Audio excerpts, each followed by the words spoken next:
সেই তো সকাল থেকে ফোনটা ঘেঁটে যাচ্ছিস। দেখ না আমার 3,000 টাকাটা ঢুকলো কিনা। শরীরটা তো খুব খারাপ, ওষুধগুলো কেনা দরকার।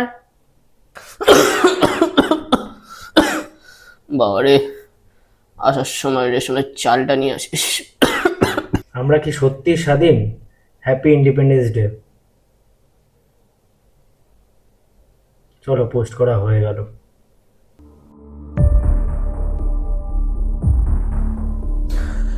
একদমই তাই, ঠিক যেমন ও পোস্টটা করলো।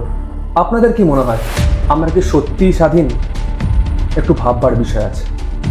যেই বাড়িতে মায়ের ওষুধ কেনার খরচাটা বেরাবে হাতা টাকার পাওয়ার পর, এবং ঘরে এখন রেশনের চাল খেয়ে দিন কাটাতে হচ্ছে, প্রশ্নটা সত্যিই জাগে, আমরা কি সত্যিই স্বাধীন? বাড়িতে শান্তি ফোনও ঘাটতে পারি না। হে দেখ, দেশের প্রধানমন্ত্রী চাওয়ালা। আরে এ কেন, আরেকটা আছে পিছি চোরের রানী। তবে আমরা কিন্তু কিছু বিষয়ে খুব স্বাধীন, জানেন তো? ওই যে ছেলেটাকে দেখলেন, চা খেতে খেতে মোদিকে নিয়ে নিন্দা করছিল, তার পাশের জন্য মমতাকে নিয়ে নিন্দা করছিল। আসলে এরা এটা জাজ করে যে আমাদের দেশের প্রধানমন্ত্রী এরা চা আলা, কিন্তু তার দেওয়া আবাস যোজনার ঘরটাতে ওর টিনের চালের ঘরটা পাকা ছাদ দেওয়া ঘর হয়েছে। আজকে নরেন্দ্র মোদীকে দেশের কত মানুষ, অন্যান্য দেশের মানুষ সম্মান করে, শ্রদ্ধা করে, কিন্তু ওই যে চায় পে চর্চা। সেরকমই মমতা ব্যানার্জির দেওয়া সাইকেলটা নিয়ে ওই সুদূর গ্রামের মেয়েটা আজও স্কুলে যায়। এই অবদানগুলো মানুষ ভুলে যায়। কিন্তু যে বাক স্বাধীনতা, আমরা এতটাই স্বাধীনতা পেয়েছি যে আমরা মানুষকে খুবই তুচ্ছভাবে জাজ করে দিতে পারি। সেটাই স্বাধীনতা। তোমরা খাড়া। ইংরেজ সাহেব, আমরা ভারতীয়। দেখলেন তো, ঠিক সেই স্বাধীনতার প্রাককালে প্রশ্ন যখন করা হচ্ছে তোমরা কারা, উত্তরে আসছে আমরা ভারতীয়। আর এখন একটা দেখে নেওয়া যাক। এই তোরা কারা? আমি হিন্দু। আমি মুসলমান।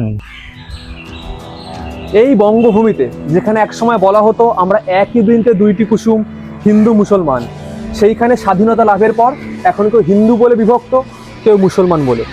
একই বঙ্গভূমি যেখানে নেতাজির মতন বীর মনীষীর জন্ম, যেখানে আমাদের এপিজে আব্দুল কালামের মতন মহান মানবের জন্ম, সেই সমস্ত কিছু স্বাধীনতার পর মানুষ ভুলে বিভক্ত হয়ে গেছে হিন্দুতে এবং মুসলমানে।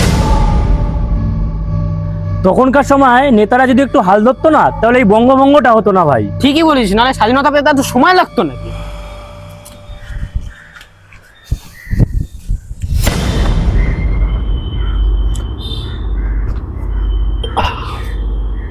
দেখলেন তো, বীরেরা দিয়েছিল বলিদান, এদের নেই একটুকু অবদান, কিন্তু স্বাধীনতা এসে গেছে, এখন সবাই দেবে সবার মতদান। ঠিক আছে, উঠুন উঠুন, আপনি উঠুন, ঠিক আছে তো? দাঁড়ান দাঁড়ান দাঁড়ান, করলেন কি করে?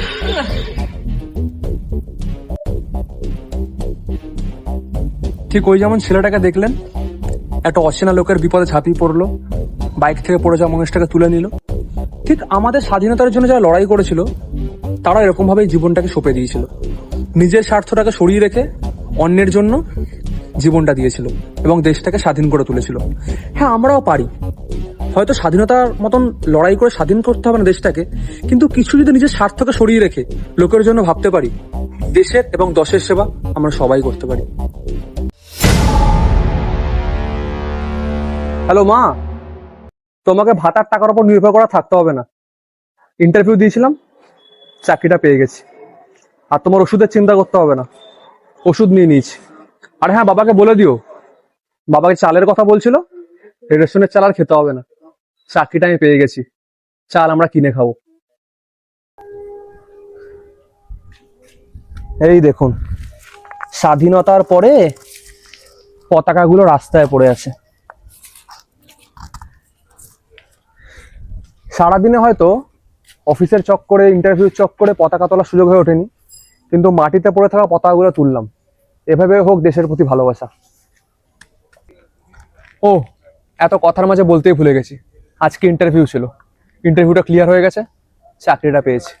স্বাধীনতা অনেক আগে পেলেও আজকে হয়তো অর্থনৈতিক স্বাধীনতা, এবার মনের ইচ্ছাগুলো পূরণ করতে পারবো, স্বপ্নটা আর বাদ মানবে না।